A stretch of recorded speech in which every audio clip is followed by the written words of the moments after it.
Ladies and gentlemen, boys and girls, children of all ages, you are listening to a Radulich Broadcasting premiere podcast. Damn you, Hollywood! And here's your host, Robert Winfree. Yay! Your Kermit arms never fail to amuse me, Mark. Thank you for that. I needed the laugh. Hello, everyone. This is Damn You Hollywood. I'm Robert Winfree. Providing me with a wonderful introduction, per usual, is the supremely talented and about 10 years ahead of his time, Mark Radulich. You've been listening to my YouTube uploads recently. I would not be shocked if that gets a lot of play on YouTube in particular. I don't mean that unkindly. It's YouTube. I can't believe how hawkish I was in 2006. I was like banging my shoe on the table. We're going to be at war with Iran. Don't you understand? Oh, if only we had. If only we had. Boy, has that not aged well. Anyway. Well, again, we kind of are. It's just not anyone talks about it. Tonight on Damn You Hollywood, we are discussing the latest entry into the long-running horror/action franchise that is partially responsible for keeping the Platinum Dunes production company afloat, and damn this series for that, if nothing else, because I hate that group of people. The Forever Purge. Don't you understand? It's forever. Joining us for this particular episode, we have, down below me, if you're looking on the YouTube feed, we have Jason Teasley. Jason, how are you? Doing good. I'm glad I can join tonight for what seems like a franchise that's went on forever. Oh God! So how did this thing keep? That's not true. I know exactly how it kept going, but oddest thing to potentially hit. Of all the stuff that got thrown at the wall, this is the one that stuck. I'll tell you, I watched all four movies the previous week in preparation for this week's Long Road to Ruin. I can see why these hit. First of all, these were made for like shoestring budgets. I mean, oh yeah. The thing I was thinking about as I was watching this was the Blair Witch Project. Go ahead. Well, that's part of the reason they hit. The first one was made for like $3 million. Mm-hmm. Took in about 300 million, somewhere around there. So your return on investment is solid. Right. Every production company has one of these. Isn't that kind of the formula for horror, though? Like, you make it for cheap, but you sort of key in on something that is popular amongst, like the collective psychology of the marketplace, and you end up making shit tons of money. I mean, it's like the exact opposite of, like the Marvel or summer blockbuster thing, where it's like you spend an enormous amount of money and hope you make $1 billion. The horror genre in particular is known, I think, for its small budgeted, small movie, large success ratios. Well, especially every studio, especially in their earlier days, they've always got one of these franchises. New Line is the house that Freddy built for a reason. Right. Lionsgate was kept afloat for years by the Saw franchise. And now Platinum Dunes has The Purge. Had The Purge. This is the last one, allegedly. It's not. It's forever. Jason, I want to ask you. You sometimes come on to discuss the horror genre. Do you have a particular love for The Purge, or is it just like, hey, they're doing horror, let me get in on this? I mean, I like the concept of The Purge. I mean, don't like how it's executed. I was going to say, as a political thing, that's all we're here to discuss, sir. No, I mean, I like the concept, but I don't like how it's executed. So, I mean, I'm a horror buff through and through. I mean, I've joined Robert many a times and joined Damn You Hollywood and Long Road to Ruin on many horror occasions. So, I mean, when it comes to horror movies, I do like this, and I like the psychological aspect of it more than basically the slasher aspect. And The Purge is basically a look into human nature. If you have no rules, what can happen? And we see that a lot in this one.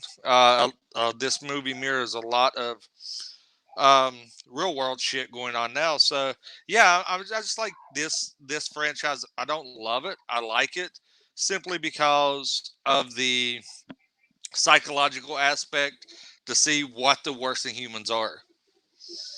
Yeah, I Yay, don't some want to get. screenwriter read the cliff notes on the philosophy of Thomas Hobbes, and they spat this out. I don't want to get too much into this because I'll do a little bit more of a deep dive on it when we do the Long Road to Ruin on Thursday. But for the time being, let me say I avoided this franchise for a while because I did not want to see movies about senseless violence and the idea of for 24 hours or for 12 hours murder is legal, and so people go out and and it becomes the have-nots killing the haves and stuff like that. I'm like, I'm not really interested in that. Having now seen it, especially the first one. Yeah, the first one is very much not that. Yeah, it was surprising how small and how much of a like zombie genre horror film it really was, given its premise. I was I was like surprised and positively so. Like it's a better movie than it had any right to be, and what I thought it would be. Skipping two, I'll talk about that more Thursday. Three and We don't want to. four. We don't want to talk about Frank Grillo and his awesomeness. He's in three. But Yeah, three, but 3 is. well, three doesn't have an editorial point of view. Three is, hey, for people who complained you didn't get to actually see the Purge in the Purge, there's two for you. But three and four have an editorial point of view, which, look, these are not executed in terms of citing that editorial point of view particularly deftly. I mean, they're clumsy as fuck. But That's a very charitable description of their execution. it's kind of the dumbest guy in the room going on a political rant. Anyway, and then like framed in a horror movie. It's like, okay, that's an interest. I'm weirdly interested in now what this franchise is doing, and so to kind of transition into this one, the Forever Purge continued what I thought was a good um, series of themes with 3 and 4 in this series, and that it's kind of looking around, going, what is the political conversation, social conversation we're having in American society? Okay, that's our theme. Now let's build tension and horror around it. And again, it's lowest common denominator, but at least there's something there. It isn't the senseless, mindless killing I thought this was going to be. And with that, Robert, take us into this Forever Purge. Yeah, for the record, I agree with you. These movies are not purely exploitation, which is a fair concern to have about them.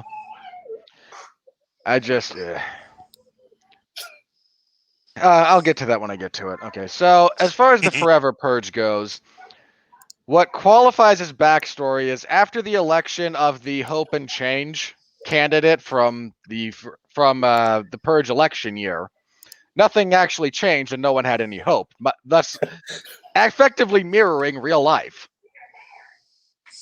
What were they called? The NFFA?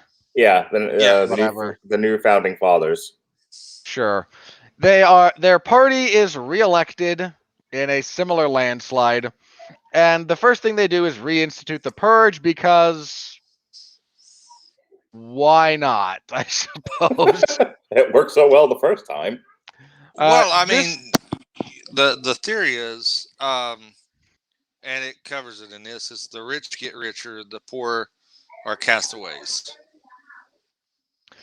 Yeah, again, I'll get to the world building that I have issues with if we get that far. So as we prepare for the next purge, we first follow a couple of illegal immigrants, Juan and Adela, as they sneak through tunnels under the giant border wall, because this is not a subtle movie. No. Or a deft movie, or it's barely competent in most respects. We see them as they enter the United States. We flash forward. Juan is working on a ranch with Josh Lucas and Will Patton. Adela works in a meatpacking plant. And we're getting ready for the annual purge. Don't you know it's a yearly tradition, Mark, if the marketing didn't make that clear. Yearly tradition. So we go through the purge. We come out of the purge, and it turns out there's a group of people that are still engaged in the purging section of the binge and purge cycle. The whole nation is full of bulimics, I guess. Yeah. But there's a group of people that are so upset with everything that now we must continue senseless violence forever. And this is loosely set against a background. The argument is that some of these people are a somewhat organized white supremacist organization. Sure. So our merry band of heroes, this being Josh Lucas, his pregnant wife, his sister, Juan, Adele, and their friend Titi, have to make a run for the Mexican border because this is not a localized issue of continued violence. It's spread across the country, don't you understand? It's everywhere. Can you understand the ham-fisted metaphor? Can you? I really hope you can, because they couldn't say it any clearer unless there was a giant neon sign, which there might have been, that I just missed. So they have to make a run for the border. The Mexican and Canadian authorities will keep their borders open for a couple of hours to accept refugees, then close them and let everything burn. So they start their way down. There's action sequences. There's allegedly scares. I say allegedly. They arrive in El Paso, where there's armed conflict between the military and a group and the psychotic citizenry. This goes poorly for the military to the point where the army base there is apparently overrun, so the border closes. Boy, do I have things to say about that when we get to it. Yeah. So we get an end around. Our happy band of adventurers link back up with the Mexican underground that smuggles people into the country. This time to be smuggled out. They eventually are. They're attacked by another group at the border. They survive because, of course, they do. They get to Mexico. And the last bit that we have is, well, while this is everywhere in the United States, there's places that are fighting back, don't you know? You see, Texas might be a burning hellhole, but in Times Square, people are fighting. Like, get bent. Just let me start with that, okay? New York burns so much faster than El Paso if this happens. I'm just throwing that out there. Not saying El Paso's a haven or anything, but I don't know if this has been verified, but this may have been written by liberal Hollywood writers. No, I couldn't possibly have understood. No, Mark, there would have not to be political or anything. I mean, we're just doing a happy little movie review here. There's no reason to get into politics. There would be messaging in this movie if it was written by liberal Hollywood. Right? I wholeheartedly waited for Keenen Ivory Wayans to show up and say message on about every transition. I'm sure he cashed residual checks anyway. So that's what goes on here. Whoever the director is for this, let me double check. I got it. The director is Everardo Valerio Gout. He is not the person I'm thinking of. One of the producers, the guy largely in charge of this story, James DeMonico. He said that he kind of intended this to be the last one, but after Michael Bay and Platinum Dunes backed a dump truck of money up to his house, he said, I slept on it, and I came up with an idea that we could flip the story and continue going forward with it. So expect more of this crap. Oh, did he? Have they come out and said this was the last chapter? Yeah, they went on record saying this was last chapter. And he thought again. Robert, he thought about it, but apparently not. Yeah, and it's not a drug cartel they hook up with. It's an Indian chief on. I said the Mexican underground, not the drug cartel. He hooks up with the 21st century equivalent of the Underground Railroad. It's an Indian chief that they have sacred land in U.S. and Mexico. Yeah. This I have a lot of issues. A lot of issues with this. Well, let's let Robert finish so we can get to it. We're all anxious to talk about this. That's the end of the plot. Okay. They arrive there. The U.S. is still burning, but people are fighting back. Please be hopeful. As the rich fat cats are hoisted with their own petard, you liberal wank pheasant writer. All right, let's get right into this, and let me first say, I want to get Jason in here. He's been waiting patiently, but I have to get this out first. All right. The movie, obviously written in the wake of everything that happened over the last 4 years under our previous president, with a an editorial point of view towards illegal immigration. Our two heroes, our two Mexican heroes, are illegal immigrants. They crossed over, having been forced off of cartel land. Is their backstory. The other side of that, and again, it deals with the last 4 years, probably longer than that, but definitely the last 4 years of perceived, and in some cases real, disaffection for the United States among people who feel like their voices are no longer heard. And third, there is this idea of, well, the whole purge in terms of narrative is set up on the one of the pillars of the stool is set up to say, if we just allow people to get out all their aggressions in one night, they'll more or less be well behaved for the rest of the year. That's the conceit. And the movie says that this more or less works. It kind of undoes that somewhat in the fourth one, but I don't want to get into that right now. My point being that what the movie tells us in terms of theme and narrative is that that's no longer working.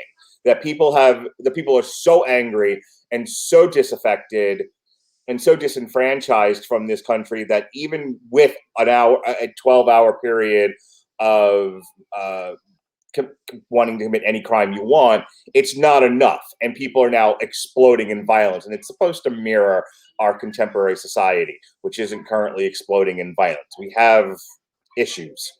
We've always had issues. Always will. I haven't seen I haven't seen like 60s era large scale protests and violence. Not to the degree we were talking about during Nam and the sexual revolution and the counterculture and all of that. But hey, I understand people are nervous right now. Anyway, I just wanted to throw all that out there. You can come back around to me, but Jason, what did you? Now that all that was established, what did you think of the movie in terms of the things I was just talking about? I mean, it was fine. To steal a line from you, I liked the fact that they turned it kind of on its head. That the 12 hours doesn't uh, cleanse you enough, and that you do naturally you would have radical groups out there that would take it a step further. The way they went about it though is very left leaning, because they make I think it was very deliberate to make it a person of color as your protagonist, especially making it someone sneaking over a border. I was really ham-handed, um, and it beat you over the head multiple times. They were overly racist. I mean, yeah, you have pockets like that, but you're not going to see it displayed the way they did. Uh, but the biggest gripe I have with this is how everything played out. Uh, Common sense does not prevail in this movie. Um, the the choices made in this movie would not be the actual choices of any human being. You have a semi truck. You don't just leave it. Why would you? That's you have motorcycles running in front of a semi truck and boxing it in. I don't see how that would work out for a motorcycle. A small It swerve, goes and you can. very badly. Well, according to this movie, four motorcycles can hinder a semi truck. Um, Go figure. And like I said, I've seen this with my wife, and my wife just looks at me during that part and goes, "Are they stupid? Just run over them." Um, she Yes, said, they're in a horror movie. she said, "This makes absolutely no sense. Why would they not run over him?" As well as, my wife. God bless her, looks at me while they're killing people and goes, "Why are they not picking up their weapons as they go?" And I was like, that makes a lot of sense. You think, what? And she goes, "Yeah, especially the fact that they're running out of ammunition. They're killing people who have weapons with ammunition. Kind of makes it." And then to top it off, me and her both agreed this would have been a great video game Yeah. that you could have played through. I mean, this would have been a great video game concept, especially as they're going through the downtown. She looked at me and she's like, "I feel like I'm playing Resident Evil." So, Yeah. I think a lot of stuff was just so far fetched that it took me. I thought about it too much. It's not one of those movies that I can just sit down, go mind numb, and enjoy. Because it had so many gaping holes, it made me think about why are they doing this, and I don't like that in movies. So, like I said, it was okay, but I had higher expectations. Let me a couple of things here, and then we'll get Robert in. It's kind of a good, bad, and ugly for the sake of time. Good. I mean, like 3 out of the 4 Purge movies, I like the fact that there's a perspective. I don't have to agree with it. I don't care if I agree with it. I'm not the arbiter of what's right and good in this world. I just like things to have a perspective. I like the fact that the people who put this movie together had a point of view. They executed that point of view. They made it so broad to almost make it flat, but it's there. And so that kept me at least partially engaged, because again, there's so much of the stupid violence in this, like you were saying, Jason, that like if that's not there, this goes from low level A-list movie to like high C, low B level without any perspective. It's just exploitive. Like Robert was saying, it's just an exploitation movie then. So there's that. The other thing, that nobody gives a particularly bad performance. I actually think Josh Lucas, for as badly as his character is, he's not. I would say like he's written badly. He's pretty badly written. I think Josh Lucas gives a really good performance. He probably gives the most compelling performance of the entire bunch outside of Ana de la Reguera. I mean, the guy who plays her husband's not bad either, but like he's mostly a fence post. That just I was gonna say, but that's his character, though. I don't think he was supposed to be particularly dynamic. But the two of them show the most range and have the most depth as character for as shallow as some of these people are. In any case, Josh Lucas has a really great line in this, and I know the writers intended the line to evoke some, negativity from their audience, but it's such a true to life statement that people really feel, and people I think in large majorities feel, when him and was it Juan are having the conversation in the truck. Oh yeah, like, you don't like Mexicans, and he was like, I have no problem with Mexicans, and who am I to say that anyone's better than anyone else? But I just think we should all stay with your own kind and leave each other alone. Black people feel that way. White people feel that way. Latino people feel that way. Asian people feel that way. Yes, there is some intermingling, obviously, but in large part, that is how people feel. Not enough to create huge waves of problems, but I think given people's wishes, if they could make that happen for themselves, they would. People would just like, I'm comfortable with these kinds of people, and it doesn't necessarily have to be race-based. It could be religion-based. It could be class-based. I am comfortable with people who make X above a certain income level, and that is all I want to be around. That is almost a universal human trait. And it's the fact that he said it. I was like, I'm glad somebody said it in this movie. They gave it to like almost the worst character among the heroes. What? At least it was said. You know what bothers me about that line? What? The writers seem to think that it's a self-evident negative. That's what I'm saying. Like, I'm sure that wasn't the intention. I'm sure they were like, we're gonna put this out there, and some guy's gonna see the value in that statement, and that's not what we intended. No. And what I mean by that is they don't actually address it. Mm-hmm. He says it, and you're supposed to go, "Well, you stupid white man." Right.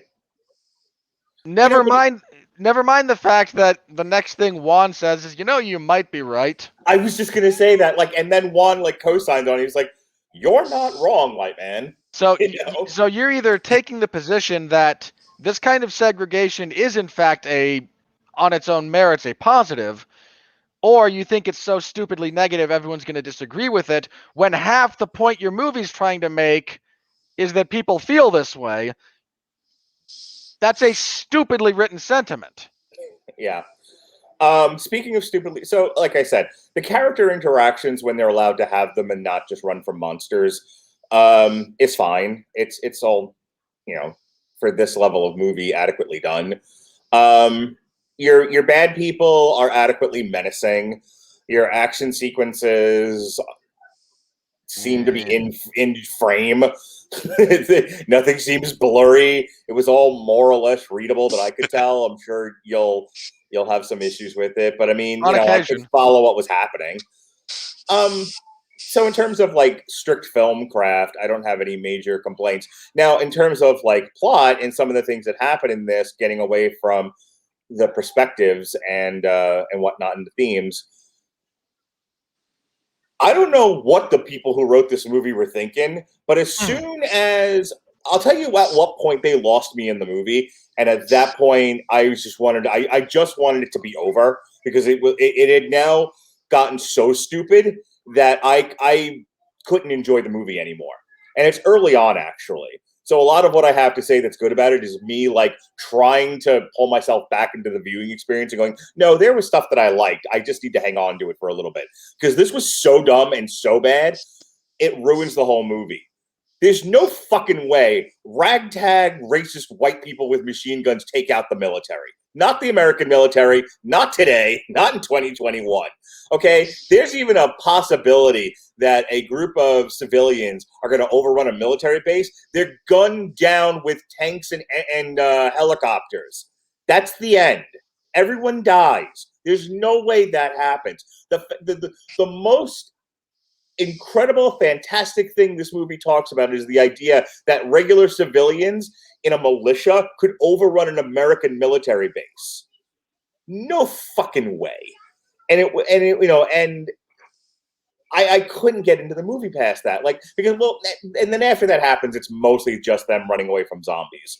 But I stopped caring after a while. I was like, I just get to the end already. Get to the finish line. Other than that,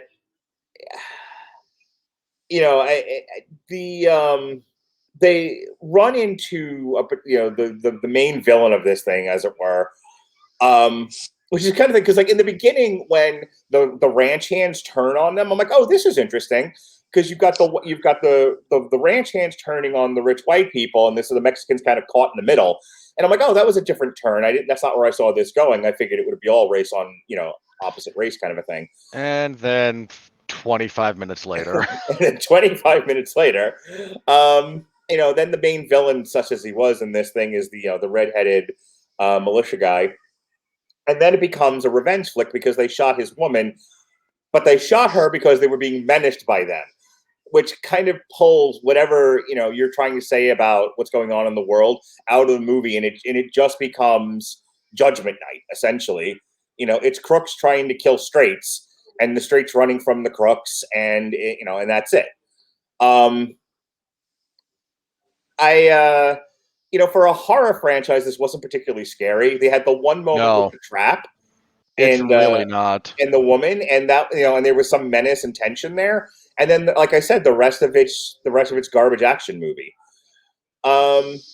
That's it. That's really all I have to say about this. There's a smart movie in there somewhere. It's just buried under bad writing and a lot of crap. And I think a fundamental underestimation of your audience. Like they can't handle anything smarter than this. And that makes me sad. Robert?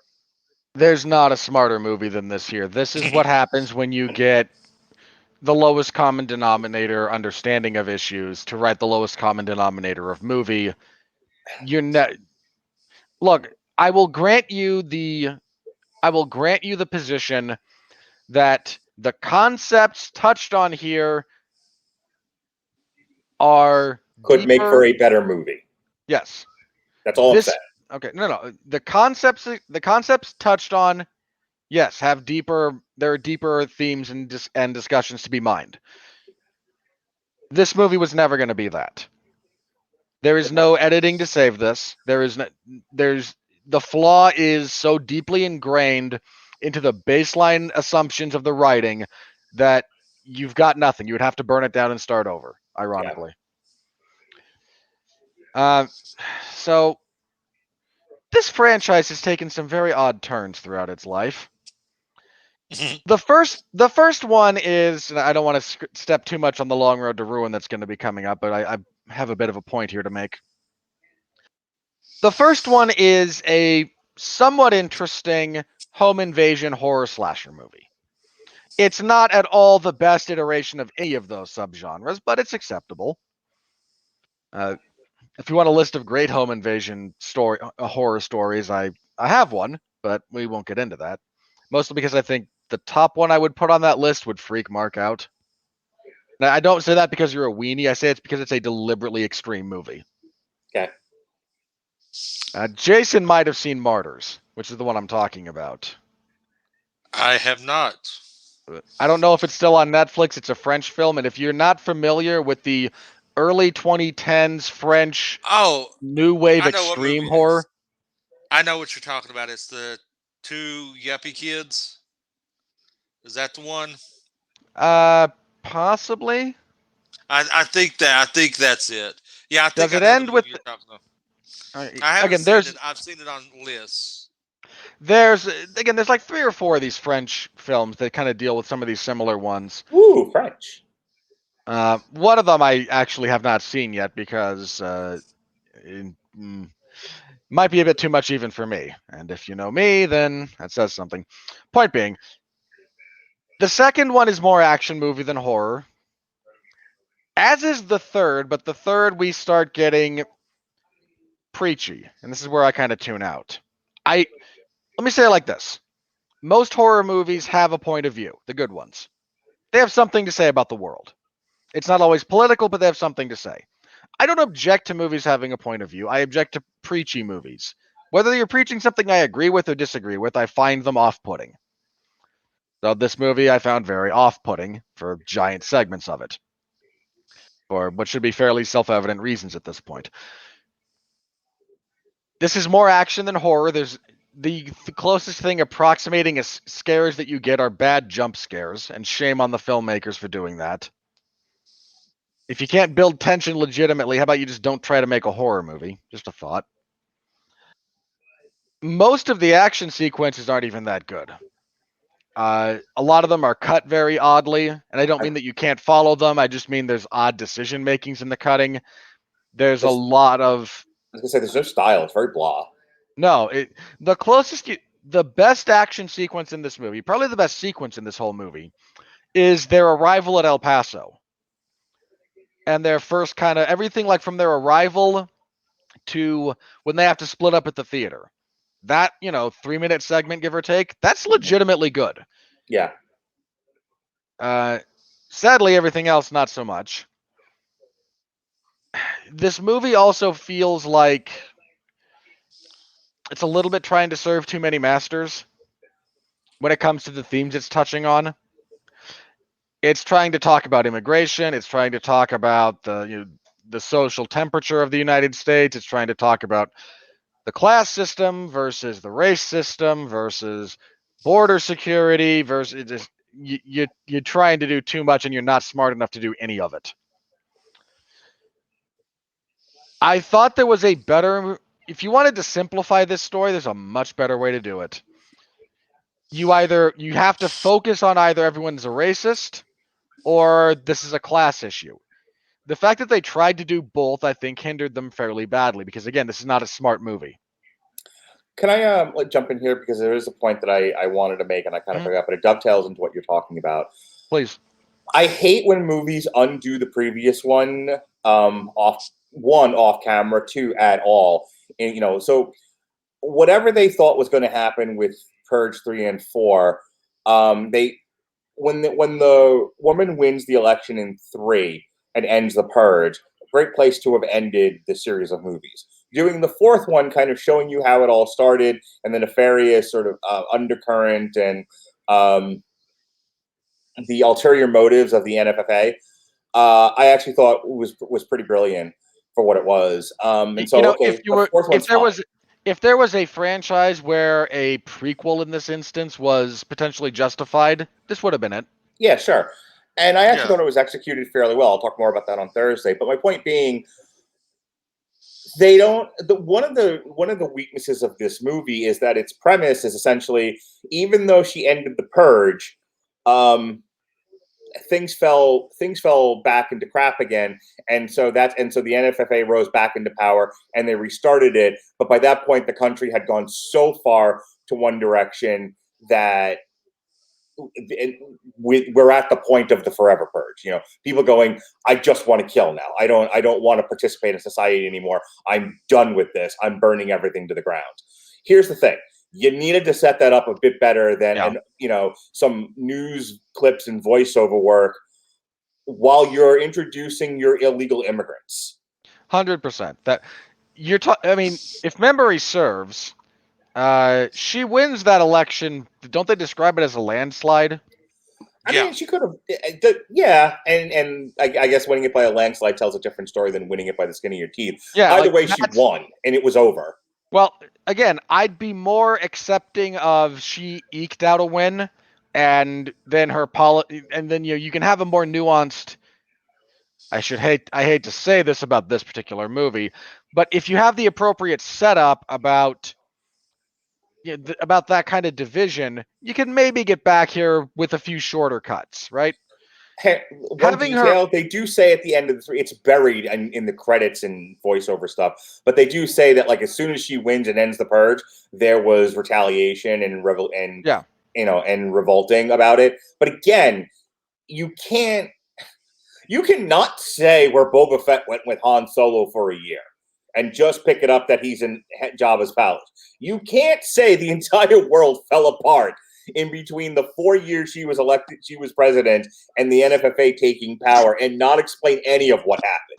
100%. Absolutely, 100%. That's a thing that needs to be done on camera. Right. Again, unless you do the appropriate setup work to establish that this was, again, marginal. Like, she barely ekes out a win and a bunch of people aren't happy. Then again, at that point, I might be willing to go with you that, 4 years later, things go slightly differently and, lasagna, lobster, whatever it is you say. Lobster. And then lobster. Yeah. I mean, you could have done that in a cold open rather than see them sneaking into the country. Because, I mean... That was so unnecessary. Yeah, I mean, you could have showed them pulling up to the Home Depot and picking them up. It would have made the same impact. But you could have done the cold. You could have done the cold open, her winning, and then like Robert said, have it as a marginal win, not a landslide, where there is a division, a disputed win, perhaps. Yeah, a clear-cut division, and have it and do the cold open and see like 10 minutes, because you could have cut 10 minutes out of this movie somewhere and just did a 10-minute backstory of the downfall from her win and people and sects of people revolting against and planning the Forever Purge, and rather than just being like, okay, we're going to have the Forever Purge and boom. I don't even need an organization of the Forever Purge, but show me. We need to see what happened in the transition of her presidency to her losing, that the NFFA came back. Then we need to see why things aren't working out. Why are people still disenfranchised? Why are they so angry? And you need to show shots of that. Yeah, you can do this as a montage. Like, we don't need a full other movie for this. No. Yeah. You can't just have it be part of your exposition dump. But that's the thing, like, and that's, I think you're pretty brilliant when you say like this was serving too many masters, because I think they wanted to tell the story about how white people are angry at Mexicans for existing. Okay, cool, got it. But they also want to tell the story about how white people are just angry at the world and want to burn it all down. Okay, well, those are two different stories, though. Extremely. And they don't necessarily go together. I know it seems like they do. It's just like... Yeah, you're entirely right. Those two are... the people angry at illegal immigration and whatnot, their claims are a little bit more specific, and there's not nearly as much overlap with the kind of general misanthropy that's sort of sweeping people at the moment. Those are the number of people who would just be willing to burn things down that don't could not care at all about any of the racial issues that people try to bring up. If you're the kind of guy who's going to go out there, put on a mask, grab a couple of machine guns, and let's see what happens, 90% chance you don't care about who you shoot. I'm sure in the Venn diagram you're going to have a handful of people who hate Mexicans, can't get a job, and are angry at the world because of it, and also are willing to yell out sovereign citizen and want to burn the country down. I'm sure in the Venn diagram of those disparate group of peoples, some meet in the middle, but not all of them. The movie's position is that they're all the same people, which is really frustrating. And profoundly inaccurate, for the record. Yeah. You ever see what happens when bikers and Nazis meet up? just throwing that out there. That doesn't go well. What else, Robert, so we can move this along? I'm with you on most of the performances. The two leads do a decent enough job. Everyone else just kind of exists. But, no one forgets their lines. No one does anything. No one does anything stupid enough to break me out of the movie. I couldn't deal with the military thing. I was so bad. No. As a story point, that's awful. Mm-hmm. That's written by people who either operate under the assumption that half the military is in on this deal, and let's be clear about this, if that's part of the point you want to make, you have to actually make it. It can't be assumed. Yeah, not only that, but you can't have it both ways. The military can't be in on it and destroyed by a militia in the same movie. Yeah, I'm with you there. It's also written by people who don't understand how military bases work. Like, especially if you're dealing with a situation where it's established that there's widespread... Look, a group of people charging a military base might not incite automatic fire. You might just all get kind of tased, beaten, and arrested. If you're in a position where it's very clear that there's widespread civil unrest on this scale and everyone's coming to kill you, every one of those automatic weapons, every one of those weapon systems is armed, active, and they're not going to hesitate. That's never happening. I was going to say, have you not... The people in this movie, the people who wrote this movie had to have seen at some point in their life, a handful of Vietnam movies. Remember the helicopters flying at low range with a guy firing a machine gun and just mowing down the Vietnamese? I mean, I don't know why I have to spell that out. I'm not any kind of tactical or military genius. I just happen to know helicopters exist and they have guns on them. And if you're that big of a... And here's the thing. They may have waited too long because these are American citizens. No. Once they declared war on the country, once we were basically at the point of civil war, there was no hesitation on the military's part. People are getting killed, and in large numbers. Oh yeah, look, the writers of this are the type of people who thought that the charge Area 51 people could have actually not been violently murdered. Right. These people are idiots. Oh, God. What a patient group of people at that base. But please go home, stupid white people. Please go home. Take your alien costumes and just go. Yeah, again, they're opening fire. Military, especially if we're talking about something like area... Look, I don't know the status of the base in El Paso. And different bases have different classifications as far as this goes. Anyone at Area 51... no. If you've heard the stories of some of the lone people who wander onto not the base, but the base land, because the area of patrol and whatnot is so much wider. Well, they can't stop us all, buddy. They can. Yeah, they can. They say in the movie that, and then why I reacted so badly, because this was part of it too. They were like, "Oh, the military has withdrawn from areas because they were overwhelmed." No, no. We have, first of all, going all the way back to the 50s, we have more military equipment than we know what to do with. Mm-hmm. You would have had to have Independence Day nuked these military sites for them to go, we don't have the equipment, personnel, or firepower to repel militias periodically breaking out across the United States. Fuck you. There's no, okay. At the very least, we'd have been breaking out Cold War era bombers and just laying waste to cities. Closest thing I might be willing to give them on this. Might, and this is giving the movie way too much credit.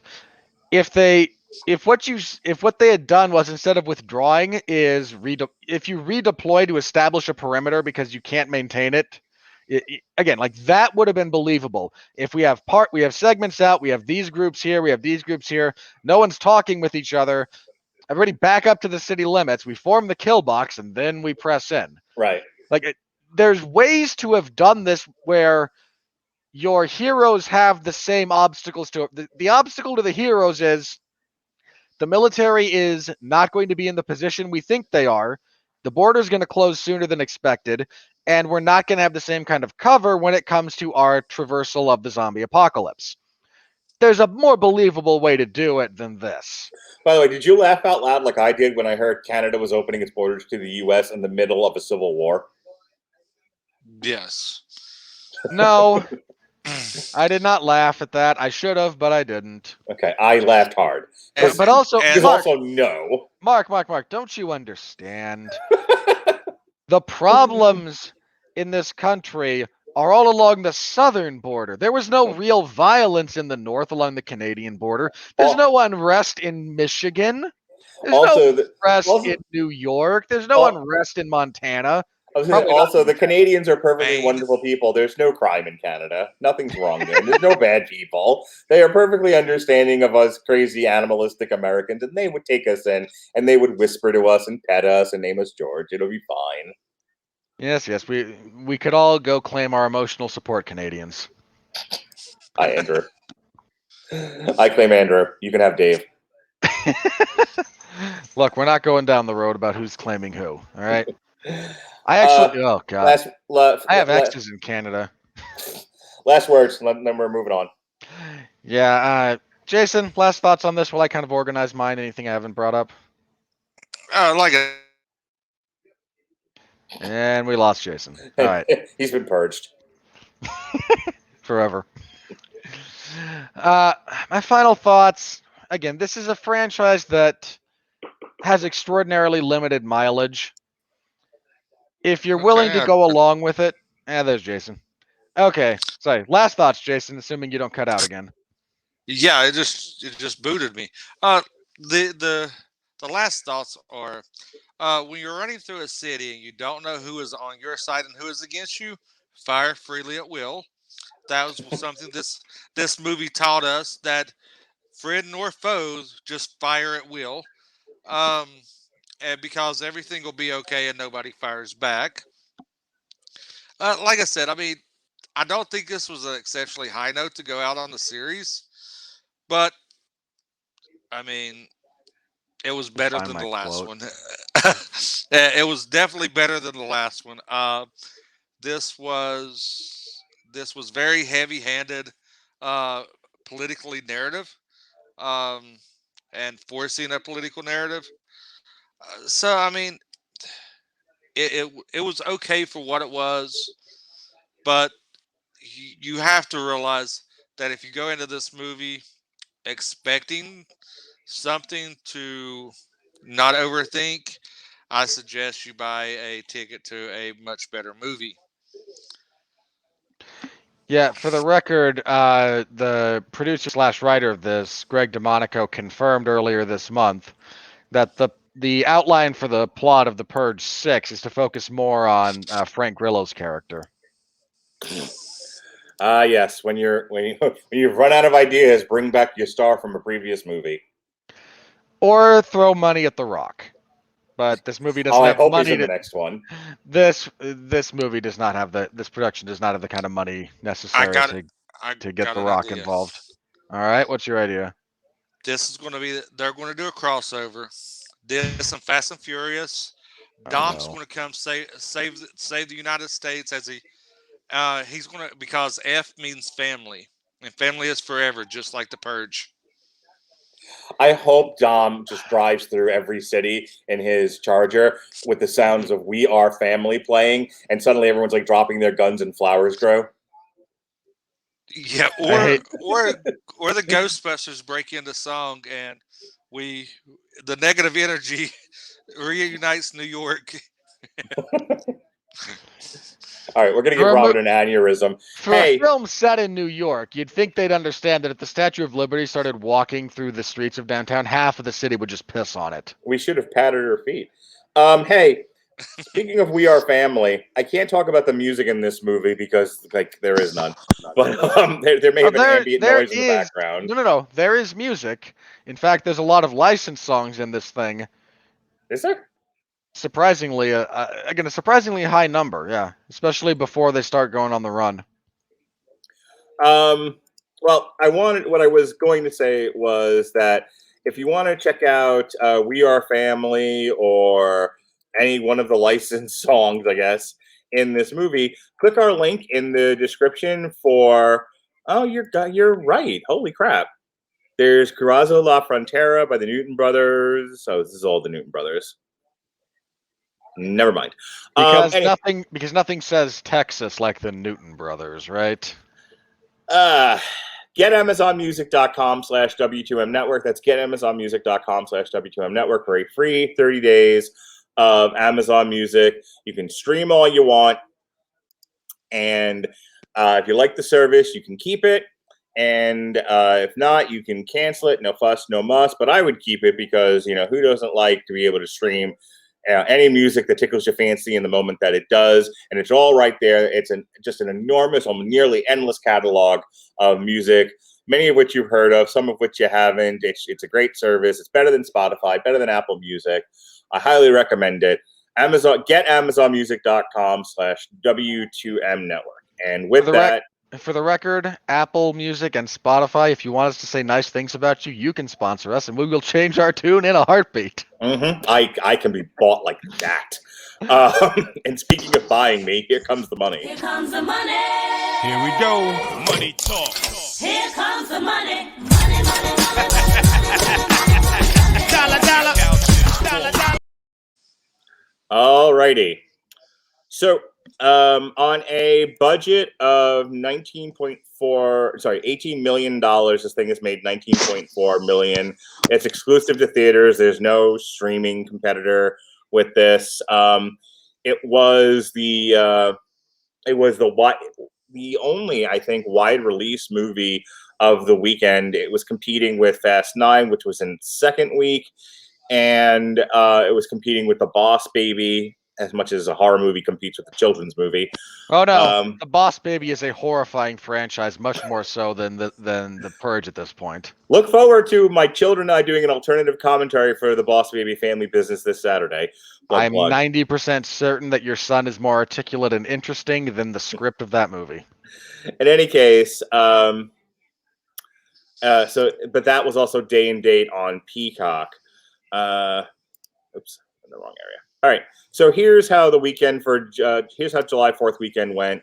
Fast 9, the F9, the Fast Saga maintained its position at number 1. The Boss Baby actually debuted at number 2. This needs to be said about the Fast Saga before we go on. Yes. I much as I hate interrupting your discussion of the money, it suffered a near 70% drop from its opening weekend to its second. Not quite as bad as it did in the Chinese market, but that's a really bad drop, especially for a depressed opening. I was going to say, I don't want to get too long into this because then this segment will be forever, but like The Purge. But Indeed.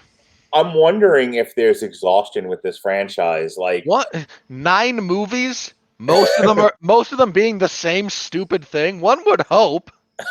Well, like I only say that in terms of like they think this thing is okay for 2 or 3 more of these, and it's like you may want to get out while the getting's good. Like you're on. There's an argument that they think that in a healthy market, this thing still has legs to continue to do billions of dollars, and it's like you may be on the downswing even in a depressed market. Despite being in a depressed market. So I don't know. Like they're convinced they can still do this, but I would if I'm the people at Universal, I'm Look, like, you know what? They're gonna keep making those until they actually do take the financial bath on one. That's I just how that guess, is. yeah. Anyway, the Boss Baby debuted at number 2 despite being day and date on Peacock, and the Forever Purge debuted at number 3, making the first 3 movies of the domestic weekend between July 2nd and July 4th all Universal Pictures. A Quiet Place Part 2, which is Paramount, fell from 2 to 4. The Hitman's Wife's Bodyguard, exclusive to theaters from Lionsgate, 3 to 5. That's a sequel to The Hitman's Wife. Ugh. Cruella, day and date on Disney Plus and in theaters, fell from 5 to 6. Peter Rabbit, which you might have missed it because you didn't know when it was coming up because it changed dates 5 million times, fell from 4 to 7, and that was Sony. The Conjuring, which is Warner Brothers, so it was day and date, fell 6 to 8. Zola, which was an indie film from A24, which I saw on Monday, and I almost made that the news segment of yesterday's Tomorrow War review. It would have been, had I done as I had planned initially before we found out about the passing of Richard Donner, the whole news segment would have been me pleading to Robert that he should go see Zola. I was gonna. That was my pitch to you. I was gonna try to pitch you on this movie. Okay, that's a hard sell. I know. I'm not an easy sell anyway. You want to try and sell me that? Would have been. I love Zola. I thought it was great. I did a quick 1 minute review on TikTok about it. That was and, just you. It was just you running around without pants. Yeah, if you're into the small crime drama and you like, moron strippers, it's a great movie. It's been. My wife asked me like, "What did you think of Zola?" And I was like, "It's been such a long time since I've been able to see a new small crime drama movie, because everything is just so big and broad now. In the theaters, at least, it was like I'm actually surprised this didn't just do a week in the theaters and then the rest on a streaming service somewhere. Like I am shocked that this was fully distributed, limitedly, but fully distributed in theaters. Speaking of which, In the Heights fell from 7 to 10. That's day and date from Warner Brothers. Summer of Soul, which is a documentary about the other festival that was going on alongside Woodstock, that was mostly dealing with the African American population, debuted at number 11. It has no studio attached to it, apparently. Spirit Untamed, which my kids gave a meh review of. They was so meh, they didn't actually want to do a TikTok review. Fell from 8 to 12. That's also Universal. Nobody, 15 weeks so far, another Universal picture, fell from 9 to 13. 12 Mighty Orphans fell from 10 to 14. The House Next Door, Meet the Blacks, 12 to 15. Werewolves Within, which Sean and I reviewed on Triple Feature from IFC Films, fell from 11 to 16, but is now VOD, so who gives a shit? Queen Bees, 15 to 17. Wrath of Man, 13 to 18. Ryan the Last Dragon, 18 to 19. And finally, Witnesses, rounding out the top 20. Hey, you know what's not in the top 20, Robert? Spiral. That doesn't surprise me. Because it spiraled drastically down the shitter. You're funny. All right, so here's where we stand worldwide. Not a tremendous amount of change. Just a little bit, not a tremendous amount. We're actually starting to see some movies people have seen in the top 10 in America.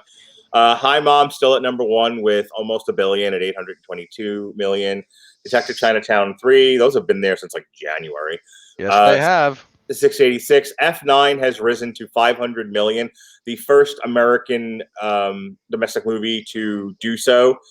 It's followed by Godzilla versus Kong, which I think is kind of depressing for Legendary. But well, I think whatever. they knew. Look, they released that day and date on HBO Max.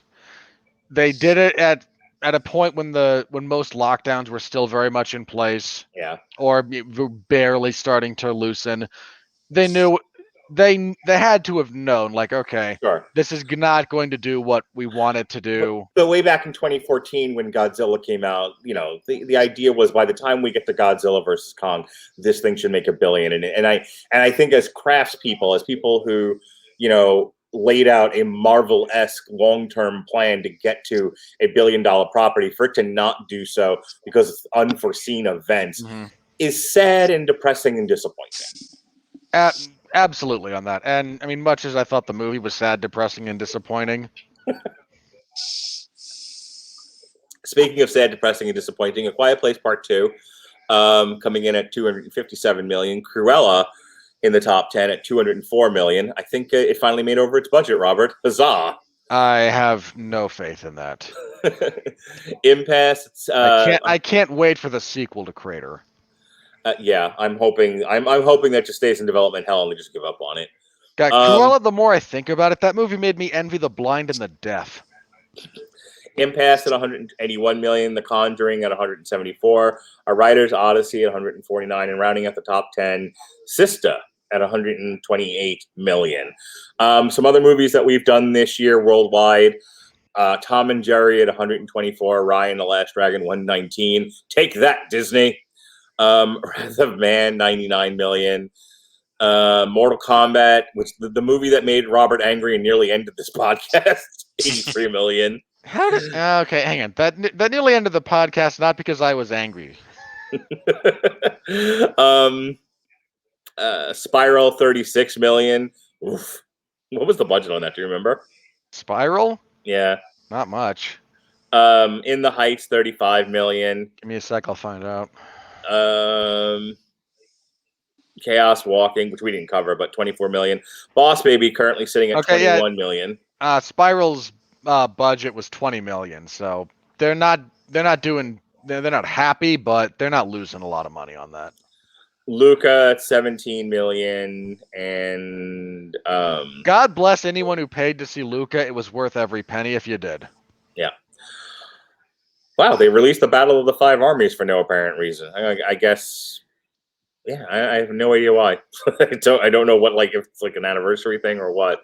Probably also might just be, some theaters still have empty screens, so they're re-releasing old stuff. Okay, I don't know if they've released the other two. I guess is more my point. All right, so. Well, why wouldn't you just watch the Battle of the Five Armies, Mark? Anyway, the Forever Purge. I can't imagine it's going to make too much more money in its second and third week. It's got stiff competition coming up over the course of July. God, Black Widow's over 2 hours. Why? Yeah, Black Widow comes out this Friday, which its only kind of saving grace is that it's day and date. But I mean, if people are going to go to the movies, they're going to go to see Black Widow right now. The following week, the big one is Space Jam. And everything else is limited release. The weekend Space Jam, subtitled "LeBron will never be as good as Michael Jordan at anything." Deal with it. The 23rd, you've got a couple of different wide releases here. The two that we're paying attention to are Old, which is the new M. Night Shyamalan Ding Dong movie, and Snake Eyes, which myself and Jason Teasley will be reviewing. There's also another wide release here. It's the comeback trail with Robert De Niro and Tommy Lee Jones, by some independent company. And then July rounds out with a couple of wide releases. It winds up with The Rock. That's as it should. You got the Matt Damon movie Stillwater. This Green Knight, I didn't put it on the schedule because it was in competition with other stuff I wanted to talk about instead, like Jungle Cruise. But the Green Knight in almost every movie I've seen as of late, another A24 one, that would, I guess, explain why. Heavily promoted, like they're really pushing the shit out of this, and it's a brand new story. It's not based on anything. I can't see why this is making money. That entirely depends on how far back you want to go on what it's based on. Well, yeah, I understand it's like. Well, okay, what are you talking about? Well, the Green Knight is, in theory, part of the Arthurian legend. That's what I thought, but again, I wasn't okay. There's not a direct adaptation of a pre-established like comic book or something else like that. Well, comic book, no, but I imagine that there's one or more takes on the Arthur legend that this is going to be drawing from. I would suppose so, but not in the research that I saw. Nothing that was stated, at least. And then, yes, the Emily Blunt, Dwayne Johnson Disney theme park ride movie, Jungle Cruise. So, point being, and then Suicide Squad starts us off in August. So, yeah, whoever saw the Forever Purge, and that was the end of the Forever Purge. Only lasted about a week. Yep. Whatever money you made, you've made it. Good luck. God bless. Go straight to streaming. Do not pass go. Jason, anything on the money that you want to add, or are we done with this and we can move on? Nah, you guys covered pretty much everything. I have no input whatsoever. Cool. Here we go.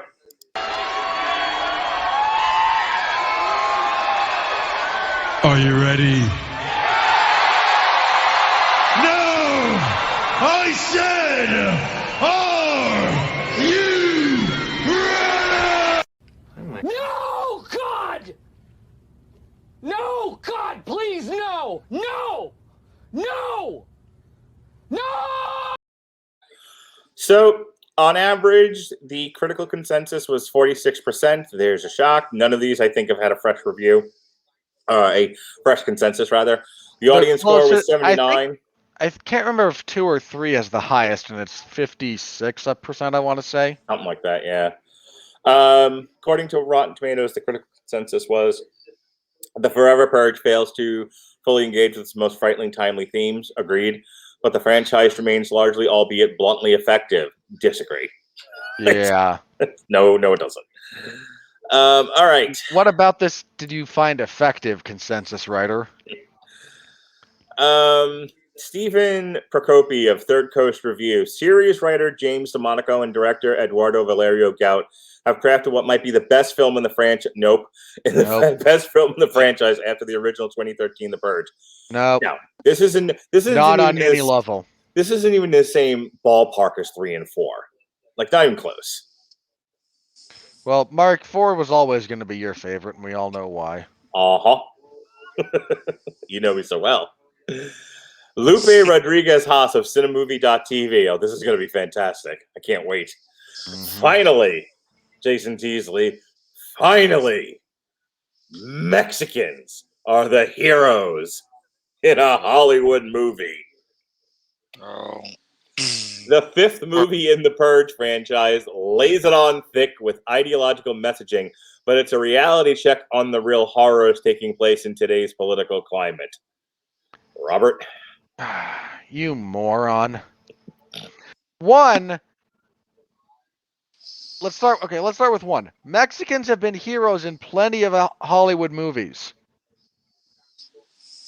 I mean, that's just a fabrication to try and do the finally bit. That's just out of touch with reality, almost as much as your second point, which is something along the lines of, boy, we sure are worried about the white people getting restless and starting an event that will burn down the entire...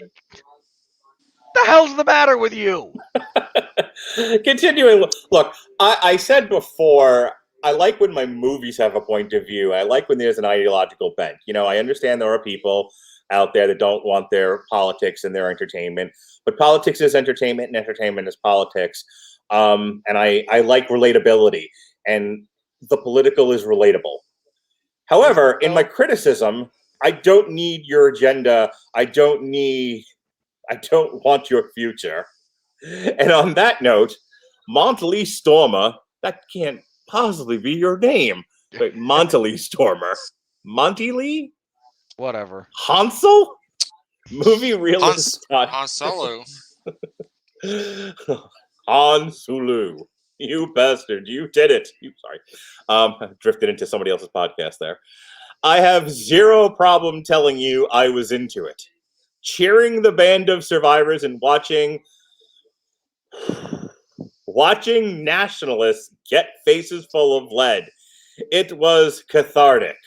Somewhere out there is a friend of mine who I no longer interact with on Facebook saying, don't engage.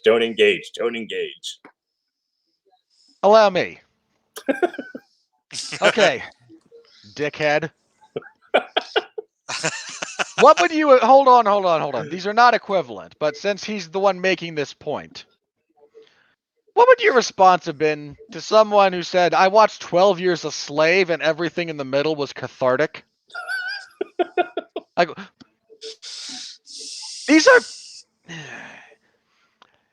this annoys me for a variety of reasons, in no small part because this type of jackass not only lives in an echo chamber, but lives in the kind of echo chamber that is detrimental to their health mentally, their worldview, and everything else. And that goes for people on both sides of the political aisle, such as the nature of our current society and those of us trying desperately to fight against the silos that people tend to live in. I'm not here to get into all of that. I'm here to yell at this jackass for going, people who are proud of their country, watching them get shot in the face by people of color because I, as whatever you are, just want to see people of a certain of a certain race or national bent suffer. Sorry, go fuck yourself. Tell us Hey, how you really feel. for those of you playing Radulich and Broadcasting Bingo, Robert Curses is the center square. No, that's the free square. This is the top left corner. It's the one that very rarely comes up. Well, this only gets worse. You see, this might be my favorite part of this entire review is these asshole reviews. Courtney Small of That Shelf. The Purge is the best Purge film. The Forever Purge is the best Purge film yet. Wrong. A thriller that You clearly didn't see the other movies.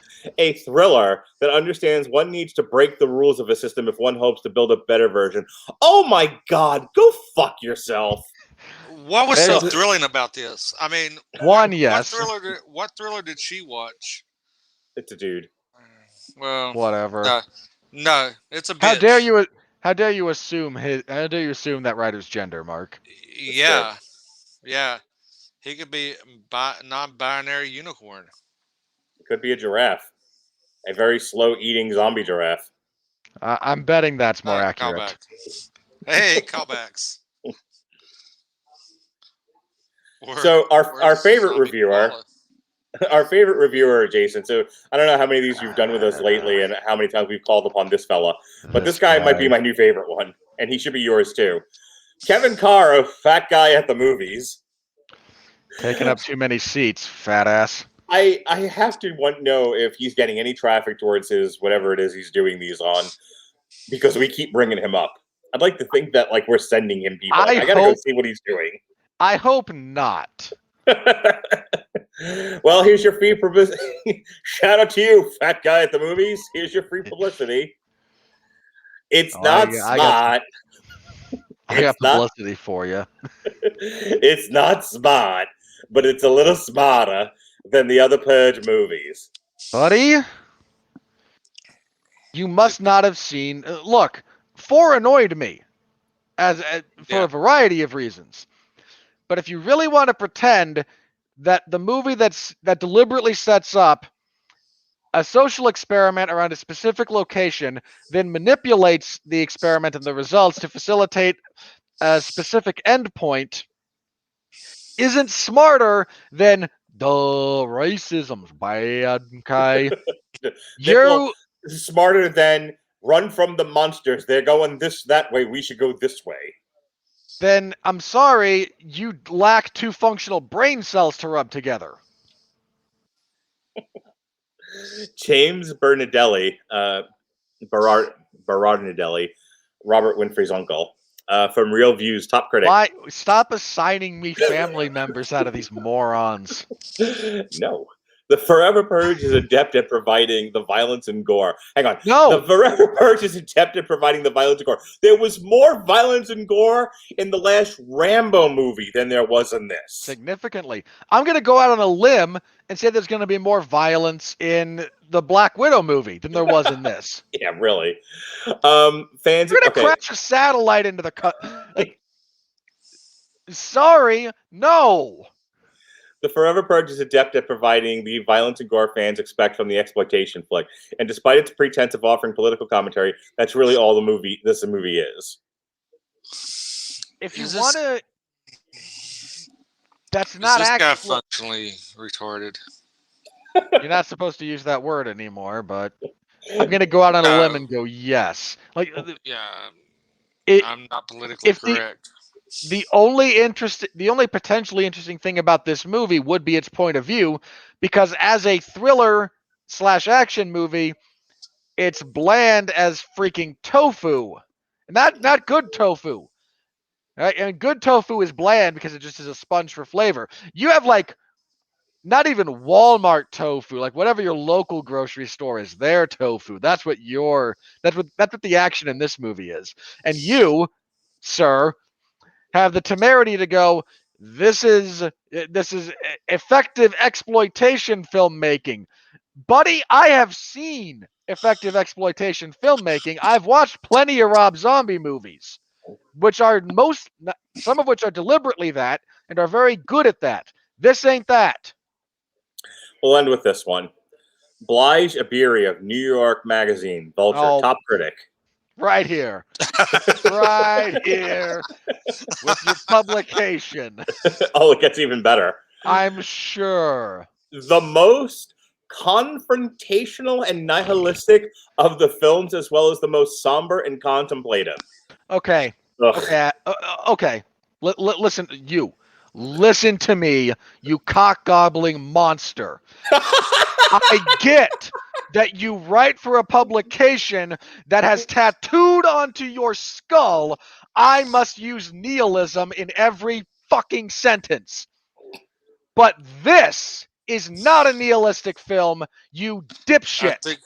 I think we broke Look up Robert. the definition of the goddamn word. You have made Friedrich Nietzsche turn over in his grave. The entire denouement of this movie is that no, there is hope and people are banding together. It is not that nihilistic. It is not that somber. It is sure as hell not contemplative of anything. When I think of Throw yourself out the window, the best part of you, if I may quote the great Arlie Emery, the best part of you clearly fell down the crack of your mother's ass and stained the mattress.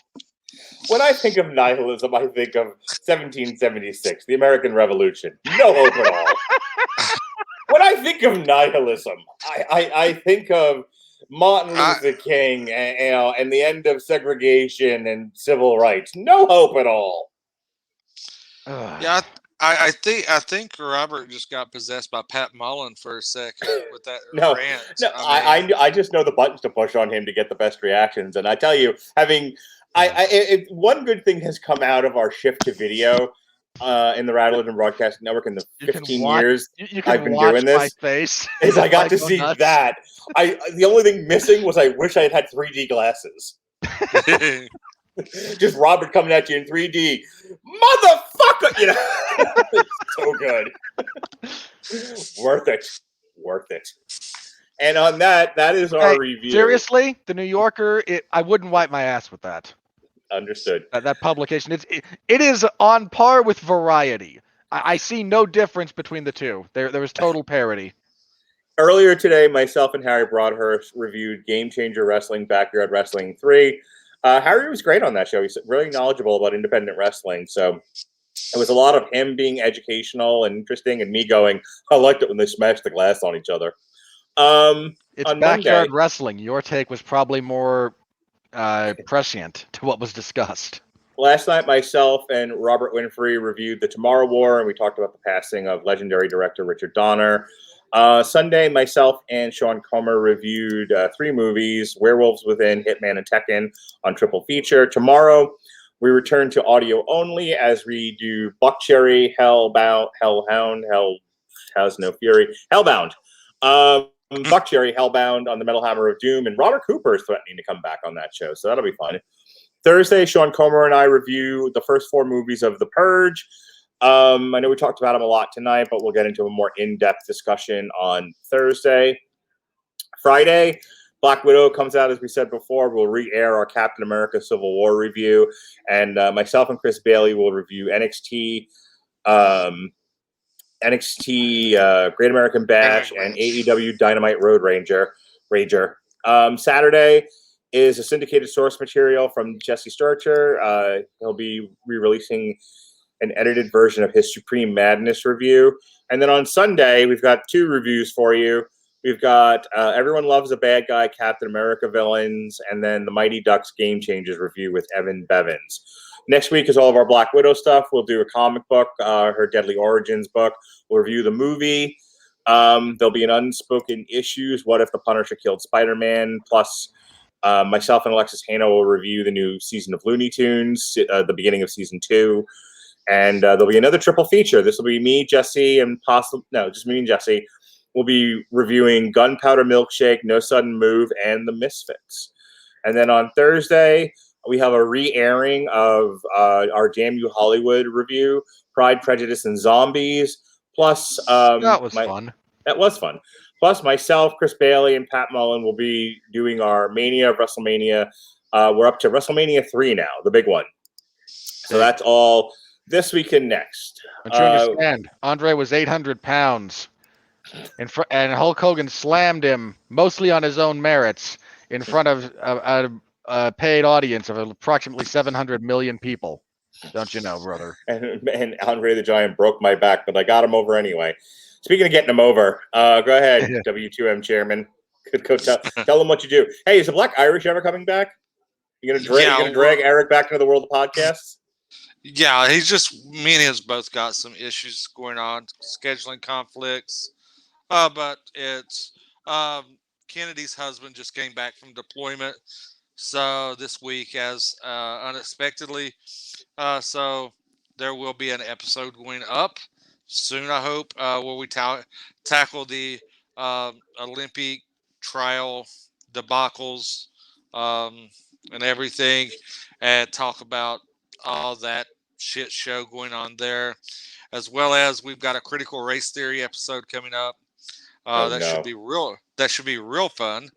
You can't wait. I anticipate another strike will be handed down to the W2M network. and be screaming, but Eric's black. I think that's how you should name the show: Critical Race Theory, but Eric's black.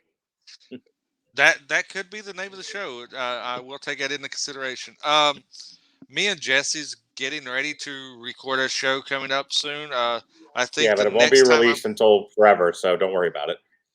Yeah, I'm just saying. Me and Jesse's recording this. I'm trying to get him to re-release the Maximum Carnage that we did.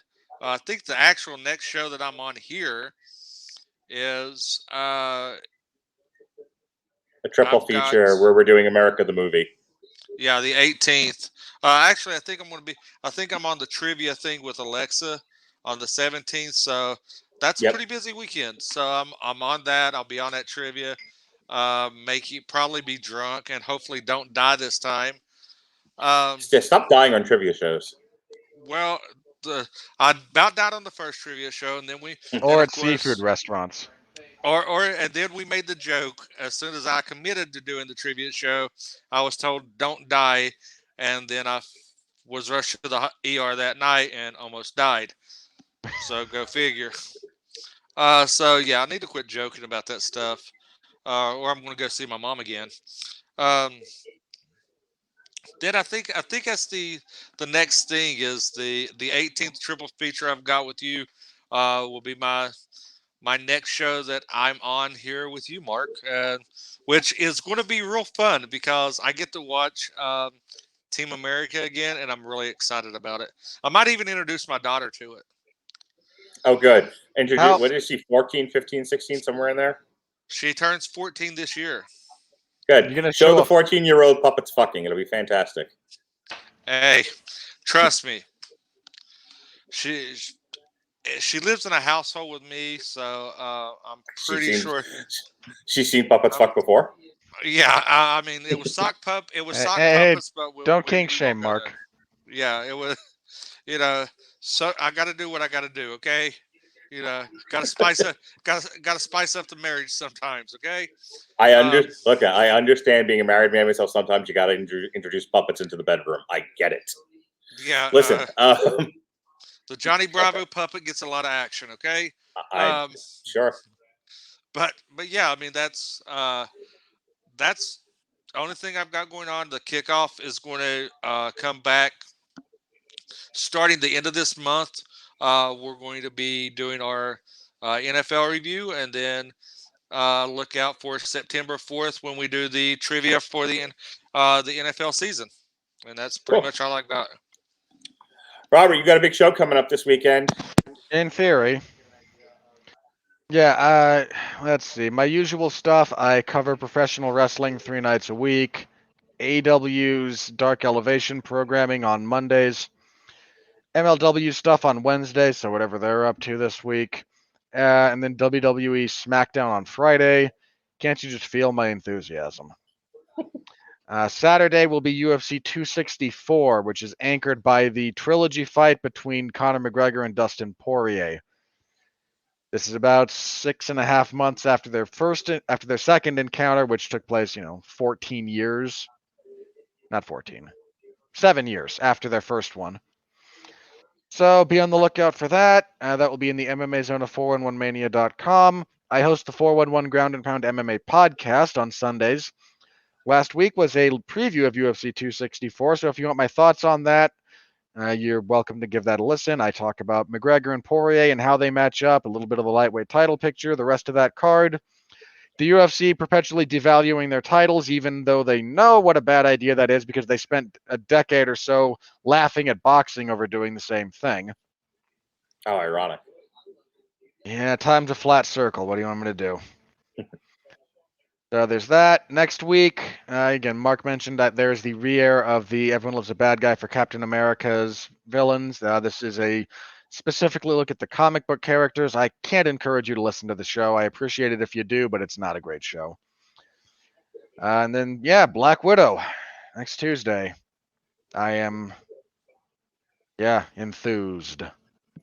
All right, folks, thanks for listening to us here on Damn You Hollywood. For Robert and Jason, I'm Mark. We'll see you next time. Be well, be safe, and behave.